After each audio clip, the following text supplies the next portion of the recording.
ಸೂರ್ಯಮಂಗಲತ್ತಮ್ಮ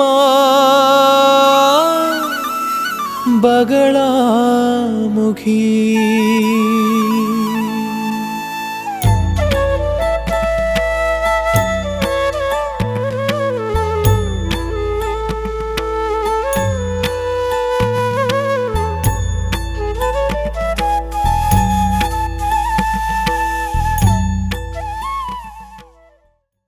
జై జగన్మాత భగళాముఖి. ఓం క్రీం భగళాముఖి వరదే సర్వ సౌభాగ్యప్రదాయిని సమస్త భక్తానాం సర్వ అభీష్టం సాధయ సాధయ క్రీం ఓం స్వాహ.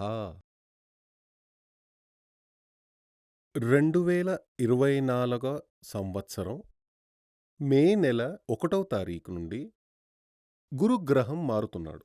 అనగా గురు భగవాన్ మేష రాశి నుండి వృషభ రాశిలోకి రావడం జరుగుతుంది. ఇలా జరుగుతున్న తరుణంలో మనమంతా కూడా ఆనందపడ్డానికి, అలాగే ఏమాత్రం దుఃఖం చెందడానికి లేదు. అనగా గురుగ్రహం మారాడు కాబట్టి నేను చాలా సంతోషంగా ఉండడానికి, మీరు ఎలా చూసుకున్నా అనుకున్నా సరే, అలాగే అయ్యో నా జాతకంలో మారాడు కాబట్టి నాకేమైనా కష్టాలొస్తాయేమో అని భయపడ్డానికి, ఆనందించడానికి లేదు. సరేనా? ఇంతకీ నేను చెప్పేది ఏంటంటే, మీరు ఓవర్గా సంతోషపడకూడదు, అలాగే దుఃఖపడకూడదు. ఎందుకంటే ఇందులో చిన్న రహస్యం, నియమాలు చాలా ఉన్నాయి, రూల్స్ ఉన్నాయి. అది చాలామందికి తెలిసుండకపోవచ్చు. ఈ విషయం తెలిసినా తెలియకపోయినా ఎన్నో వెబ్సైట్స్లోనూ, టీవీలోనూ ఎన్నో ఉన్నాయి, నేను గమనించాను.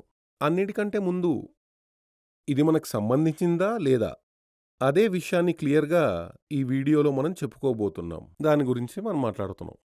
ఇప్పుడు ప్రస్తుతానికి చూస్తే గురువు మేషరాశిలో ఉన్నాడు. ఇదిగో ఇక్కడ చూపినట్టుగా ప్రస్తుతానికి ఇది వేరే జాతకం. ఈ దశలను మనం గమనించినట్లయితే ప్రస్తుతానికి గురుడు మేషరాశిలో ఉన్నాడు.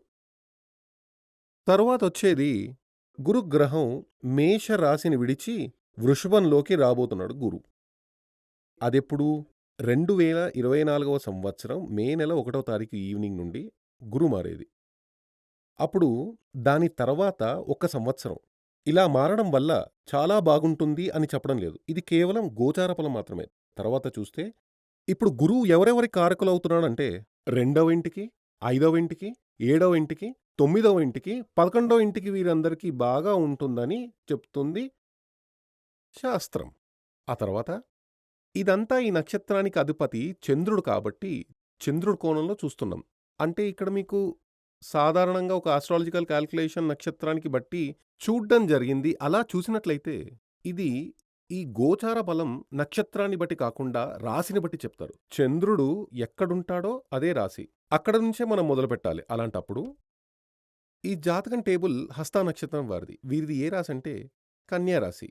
ఈ కన్యా రాశిలో ఇక్కడ గురువు 2, 5, 7, 9, 11 ఇక్కడ ఈ కన్యా రాశిలో ఇది 2వ ఇల్లు, 3, 4 ఇది 5వ ఇల్లు, 6 ఇది 7వ ఇల్లు, 9వ ఇల్లు, ఇది 11వ ఇల్లు. ఈ జాతకంలో ఇది 11వ ఇల్లు. ఈ జాతకంలో గురువు స్థానం చాలా బలంగా ఉందని అంటుంది శాస్త్రం.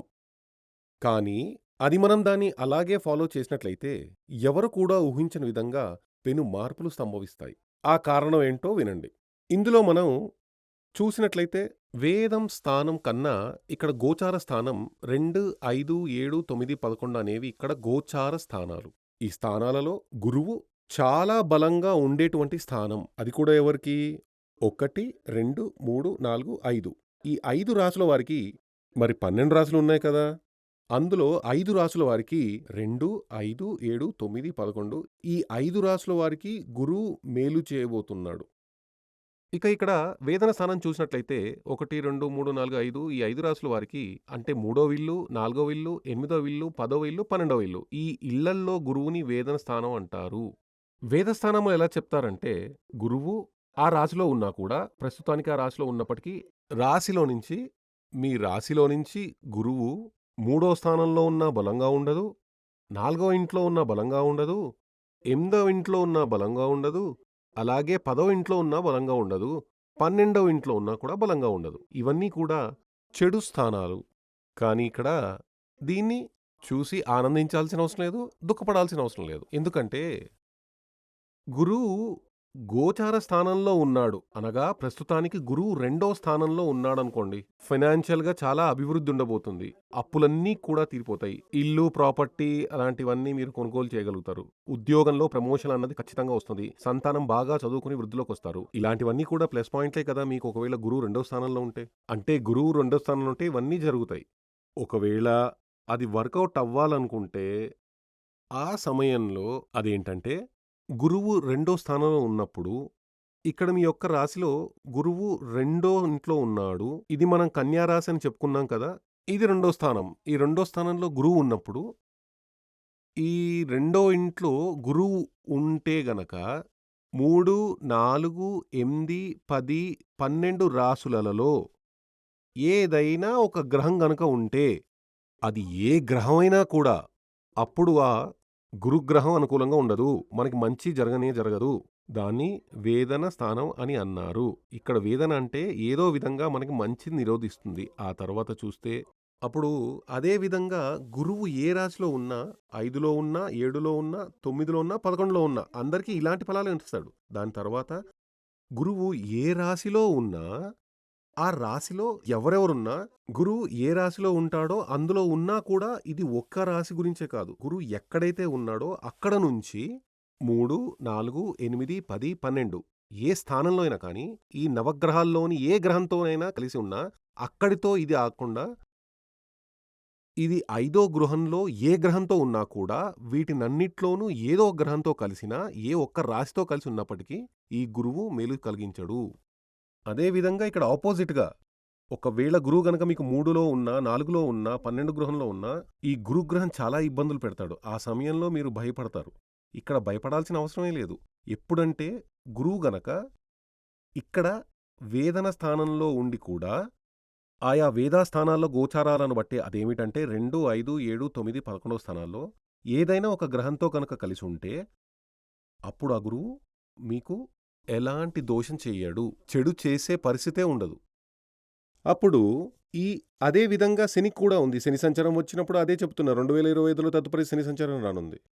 అప్పుడు ఈ గోచారం, వేదం దీన్ని కాలిక్యులేషన్ చెయ్యకుండా టోటల్ ఫలితం చెబితే అదెలా సరైనదుంటుంది?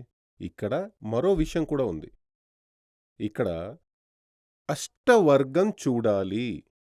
అష్టవర్గం అని చెప్పుకున్నప్పుడు ఇక్కడ చూడండి ఇది ఈయన అష్టవర్గం. ఈయన హస్త నక్షత్రంలో పుట్టాడు. ఇది ఈయన జాతకం. అష్టవర్గం అనేది ఒక్కో జాతకంలో ఒక్కోలా ఉంటుంది. ఈ విషయం మీరు గుర్తుంచుకోండి. మీ ఇంట్లో 5 మందుంటే 5 జాతకాలు ఉంటే 5 మందికి 5 రకాలుగానే అష్టవర్గం ఉంటుంది. అందరికీ ఒకే విధంగా ఉండదు. అప్పుడు ఈ జాతకం ప్రకారం ఇక్కడ చూడండి ఈయన హస్త నక్షత్రం అంటే కన్యా రాశి వ్యక్తి 1, 2, 3, 4, 5, 6, 7, 8, 9లో స్థానంలో గురువు రాబోతోంది. ఈయనకి 8లో గురువు ఉన్నాడు. అది వచ్చే 1వ తేదీన 9లోకి వస్తుంది. అప్పుడు 9దో స్థానంలో గోచారం ఫలం ఇదిగో 9దో స్థానంలో గురువు ఉన్నాడు. అది చాలా మంచిదని చెప్పారు. భాగ్యం చేకూరుతుంది. భాగ్యం చేకూరుతుందంటే ఊహించని విధంగా లక్ వస్తుంది. ఇంతకుముందే చెప్పినట్టు వృత్తిపరమైన వృద్ధి, విద్యా పురోగతి, ప్రశంసలు లభిస్తాయి. మన బంధువులందరూ మనతో ఆత్మీయంగా ఉంటారు.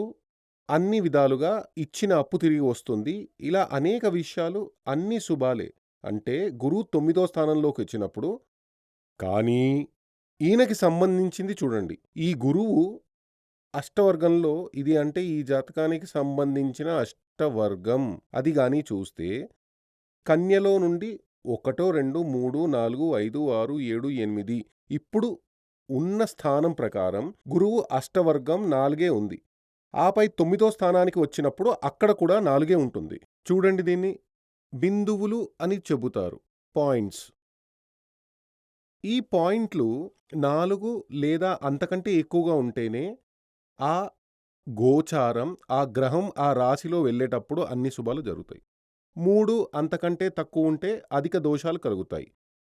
ఒక పాయింటే ఉంటే మరణం కూడా రావచ్చు. అలా చూసినప్పుడు సాధారణ దృష్టిలో ఫలితాలు చెబుతున్న వాళ్ళంతా ఏం చెబుతారంటే, ఈ కన్యా రాశి వ్యక్తికి గురు సంచారం ఓహో అనుంటుంది, గంభీరంగా ఉంటుంది, అలా ఉంటుంది, ఇలా ఉంటుంది అని చెబుతారు. కానీ ఇక్కడ అలాంటిదేమీ ఉండదు. ఎందుకంటే ఈ వ్యక్తికి సంబంధించిన వరకు గురువు గత సంవత్సరం అంటే మే 1వ తారీఖు ముందు 2023 నుండి గురువు ఎలాంటి ఫలితం ఇచ్చాడో అలాంటి ఫలితమే రాబోయే గురు సంచారంలో ఉంటుంది. ఎందుకంటే ఆయనకి అష్టరాశి ప్రకారం బిందువులు 4 మాత్రమే ఉన్నాయి. ఇలాంటి కాలిక్యులేషన్ చేయకుండా ఫలితం చెబితే అది ఎలా కరెక్ట్ అవుతుంది? ఈ వేదం మీరు చూడొచ్చు, డైలీ క్యాలెండర్ ఉంది కదా, డైలీ క్యాలెండర్. దానిలో ఇది మీ జాతకం ప్రకారం ఈ అష్టక వర్గం, అష్టక వర్గం అంటారు, అష్టవర్గం అని కూడా అంటారు. రెండూ ఒకటే. మీరు ఈ అష్టవర్గం ప్లస్ గోచారం, వేదం ఈ రెండూ ఒక ప్రింట్ తీసి లామినేట్ చేసి పెట్టుకున్నారంటే డైలీ ఫలితాలు షార్ప్ తెలిసిపోతుంది. ఇది గురువు మాత్రమే కాదు, ఏ గ్రహాలైన చంద్రుడు, సూర్యుడు, బుధుడు, శుక్రుడు, కుజుడు, గురువు, శని ఈ అన్ని గ్రహాలు ఈ రాసుల్లో వెళ్ళే సమయంలో రాశిలో శని, బుధుడు ఇక్కడున్నాడు, అక్కడున్నాడని చెప్పకూడదు. అలా కాదు. గ్రహాలు ట్రావెల్ చేస్తూ ఉంటాయి. వాచీలో ముళ్ళు తిరుగుతూనే ఉంటుంది కదా! ఆ నీడిల్ అలాగే గ్రహాలు ఒక్కొక్క రాశిలో ఇలా సంచరిస్తూ ఉంటాయి. ట్రావెల్ చేస్తూ ఉంటాయి. అప్పుడు ఈ ఇష్టాలు అధికంగా ఉన్న రాశిగా చెప్పేది గ్రహాల యొక్క ఇష్టరాశి. గ్రహాలకు ఇష్టరాశి. కాబట్టి ఇష్టరాశిలో గ్రహాలు ప్రయాణించేటప్పుడు మాత్రమే మనకు చాలా మంచి ఫలితాలు సంభవిస్తాయి. ఇష్టాలు తక్కువగా ఉండే రాశికి అయిష్ట రాశి, ఇష్టం లేని రాశి అంటారు. మీరే ప్రయాణం చేస్తున్నారనుకోండి. మీ మనసుకి అత్యంత సంతోషకరమైన మార్గంలో మీరు వెళ్తున్నారు. రెండు వైపులా దట్టమైన అడవి, కొండలు, అంతా ఊటీ లాంటి చోటికి వెళ్ళినప్పుడు మీకు తెలుసు కదా! అదే విధంగా అడవి, కొండలు, చిన్న చిన్న వాగుల్లాంటివన్నీ చూసినప్పుడు మనసు చాలా హ్యాపీగా ఉంటుంది కదా! సంతోషంగా ఉంటుంది. ఇదే మీరు బాగా గుంతలుగా ఉన్న రోడ్డుపై వెళ్తే, చాలా ఘోరంగా ఉన్న రోడ్డులో వెళ్తే, అక్కడ చెట్లు లేవు, అడవి లేదు, ఏమీ లేదు. ఒకే సమ్మర్‌గా ఉంది. డస్ట్ ఉంది. అప్పుడు మనసంతా ఒక టెన్షన్‌గా ఉంటుంది కదా! అప్పుడు అదే విధంగానే గ్రహాలకు కూడా ఆ ఇష్ట రాశిలో వెళ్ళేటప్పుడు గ్రహాలు చాలా హ్యాపీగా ఉంటాయి. అప్పుడు ఆ హ్యాపీనెస్, గ్రహాలకు లభించిన ఆ హ్యాపీనెస్ మన జీవితంలో కూడా కలుగుతుంది. అయిష్ట రాశిలో వెళ్ళే సమయంలో గ్రహాలు సంతోషంగా ఉండవు. కాబట్టే గ్రహాలు అయిష్ట రాశిలో వెళ్ళేటప్పుడు గ్రహ ప్రీతి చెయ్యాలని చెబుతారు. కాబట్టి మీకు ఇక్కడ 3, 4, 8, 10, 12లో ఇప్పుడు గురువు రాబోతుందనంటే ఖచ్చితంగానే మీరు గురువుకి ప్రీతి చెయ్యాలి. దానిని సంతోషపరచాలి. ఇదే ఆ గోచార ఫలం జరిగేటప్పుడు వేద స్థానంలో గ్రహాలు ఏమైనా ఉంటే మీకు ఆ ఫలితం రాదు. కాబట్టి ఖచ్చితంగా మీకు మీ రాహుకాలం చూస్తారు కదా! ఎక్కడికైనా వెళ్ళేటప్పుడు 90% చూస్తుంటారు. ఒక మంచి కార్యానికి వెళ్ళేటప్పుడు ఇంట్లో నుండి బయలుదేరడానికి ముందు రాహుకాలం చూడాలి. అదే విధంగా ఇది మీరు చూడండి, చాలా మంచిది. ఇవన్నీ భగవంతుడు మనకిచ్చినవే. మనమంతా భగవంతుడి పిల్లలం. అంటే మీ పేరెంట్స్ మీరు సంతోషంగా ఉండాలని అనుకుంటారు కదా! అలాగే కదా అనుకుంటారు. అందరూ అమ్మా, నాన్న అలాగే అనుకుంటారు. తన పిల్లలు సంతోషంగా జీవించాలనుకుంటారు కదా! ఆయురారోగ్యం, సౌకర్యాలతో జీవించాలి అనే కోరుకుంటారు. అదే విధంగా మనల్ని సృష్టించిన దైవం భూమి మీద మనం సంతోషంగా జీవించాలి. జీవించి కర్మం చేసి పుణ్యం సంపాదించుకుని రావాలి అనే కోరుకుంటాడు. అందుకోసం మనిషికి భగవంతుడు చూపించిన మార్గమే ఇవన్నీ. ఈరోజు ఏం చేయవచ్చు, ఈరోజు ఏం చేయకూడదు, ఇలాంటి అన్ని విషయాలు ఇందులో మనకి షార్ప్‌గా తెలుస్తాయి. ఇది చదవడానికి గొప్పగా బుద్ధి, తెలివి లాంటివి అవసరం లేదు. ఆస్ట్రాలజీ చదవాలంటే, ఇతరులకి బోధించాలంటే కొంచెం చదవక తప్పదు. కానీ మీకు మీ రోజువారీ ఫలాలు తెలియాలంటే ఇప్పుడు డైలీ క్యాలెండర్ ఉంది కదా! ఈ చార్ట్ ఒకటి మీరు పెట్టుకుంటే, ఈరోజు మనకి చంద్రుడు అనుకూలంగా ఉన్నాడా? సూర్యుడు అనుకూలంగా ఉందా? ఇక్కడ చెప్పిన గోచార ఫలం, వేదం అన్నీ చెప్పిన అన్ని గ్రహాలకి ఉంది. ఈ శనికి, గురువుకి మాత్రమే కాదు. అన్ని గ్రహాలకు గోచార స్థానం, వేదస్థానం అనేవి ఉన్నాయి. కాబట్టి దానికి సంబంధించిన ఒక లామినేషన్, ఒక ప్రింట్ సిద్ధం చేసి పెట్టుకుంటే అష్టవర్గంతో సహా తీసిపెట్టుకుంటే, ఓహో! ఈరోజు మనకి ఏ ఏ గ్రహాలు మనకు అనుకూలంగా ఉన్నాయో, ఏ ఏ గ్రహాలు మనకి ఆపోజిట్‌గా ఉన్నాయో అనే విషయం తెలుస్తుంది. అదే విధంగా ఒక్కో గ్రహం అనుకూలంగా ఉన్నప్పుడు ఏ పని చెయ్యవచ్చు. ఇప్పుడు మీకు బుధుడు అనుకూలంగా ఉన్నాడనుకోండి. అప్పుడు అష్టవర్గం చూసినప్పుడు బుధుడు ఏ రాశిలో ఉన్నాడు? ఇది చూడండి, బుధుడు ఈయనకి సంబంధించిన బుధుడు మేషంలో ఉన్నప్పుడు చాలా గొప్పగా ఉన్నాడు. అదే విధంగా వృశ్చికంలో బుధుడు ఉన్నప్పుడు ఈయనకి చాలా ఘోరంగా ఉన్నాడు. అప్పుడు ఆ బుధుడి యొక్క ఇష్టాలు అధికంగా ఉండే రాశిలో, అంటే బుధుడికి ఇష్టమైన రాశిలో బుధుడు ప్రయాణించేటప్పుడు మంచి జ్ఞానం వస్తుంది. తెలివి వస్తుంది. విద్య పురోగతి ఉంటుంది. చేసే పనిలో అభివృద్ధి కనిపిస్తుంది. ఇలా చాలా చాలా మంచి విషయాలు జరుగుతాయి. అదే విధంగా ఒక్కో గ్రహానికి, అంటే గ్రహాలు రాశిలో ఉన్నప్పుడు ఈ వ్యక్తికి సంబంధించిన గురువు వచ్చి వృశ్చిక రాశిలో ఉన్నప్పుడు ఈయన జైలుకు వెళ్తాడు. ఇదొక మినిస్టర్ జాతకం, ఇంతకు ముందే చెప్పాను. గురువు వచ్చి వృశ్చిక రాశిలో, అంటే ఒకే ఒక ఇష్టం మాత్రమే ఉంది. పాయింట్ ఒకటి మాత్రమే ఉంది. ఏమైంది? అప్పుడు ఆయనకి జైలు వాసం ఎదురైంది. 4, 5 ఏళ్ళు జైల్‌లో ఉన్నాడు.